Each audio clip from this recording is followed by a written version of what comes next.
Pinjaman online, solusi cepat untuk kebutuhan mendesak, atau malah jadi sumber masalah. Banyak orang tergiur kemudahan aplikasi pinjaman online. Tapi, apakah Anda tahu ada yang legal dan ada yang ilegal?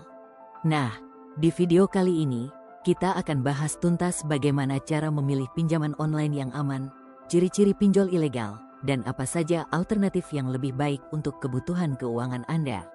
Yuk, simak sampai habis agar tidak terjebak dalam masalah finansial. 1.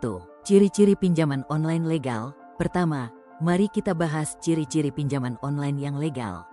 Hal paling utama adalah pinjol legal itu harus terdaftar di Otoritas Jasa Keuangan atau OJK.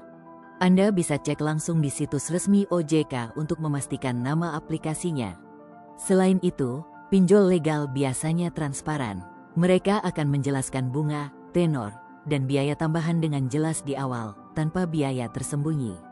Yang terakhir, pinjol legal tidak akan meminta akses berlebihan ke data pribadi Anda, seperti kontak, galeri, atau lokasi Anda.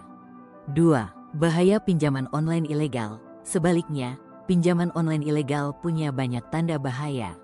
Bunga yang sangat tinggi, bahkan bisa mencapai 1% per hari, adalah salah satu ciri utamanya. Selain itu, cara penagihan mereka juga intimidatif. Mereka sering meneror kontak pribadi Anda. Bayangkan kalau teman atau keluarga Anda mendapat pesan ancaman hanya karena Anda terlambat membayar.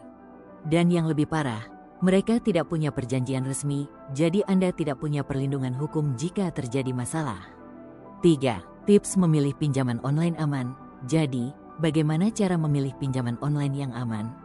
Pertama, selalu cek nama perusahaan di situs resmi OJK. Kedua, bandingkan bunga dan tenor dari beberapa aplikasi sebelum memutuskan. Ketiga, hanya pinjam sesuai kebutuhan dan kemampuan Anda untuk membayar. Ingat, pinjaman itu solusi sementara, bukan gaya hidup. 4. Alternatif pinjaman yang lebih aman. Jika Anda ragu dengan pinjaman online, ada alternatif yang lebih aman. Misalnya, koperasi simpan pinjam di sekitar Anda. Biasanya, koperasi menawarkan bunga yang lebih rendah dan proses yang lebih manusiawi. Anda juga bisa mempertimbangkan pinjaman mikro dari bank atau lembaga resmi, atau bahkan meminjam dari keluarga atau teman dengan perjanjian tertulis. Pilihan ini lebih aman dan tidak membuat Anda terjebak dalam utang berbunga tinggi. Jadi, sekarang Anda sudah tahu, tidak semua pinjaman online itu sama. Jangan sampai kebutuhan mendesak membuat Anda terjerumus dalam pinjol ilegal. Selalu cek legalitasnya di OJK dan pertimbangkan alternatif lain yang lebih aman. Kalau video ini bermanfaat, jangan lupa like, share, dan subscribe agar Anda tidak ketinggalan tips keuangan berikutnya. Sampai jumpa di video Si Uang berikutnya, di mana keuangan mudah untuk semua orang.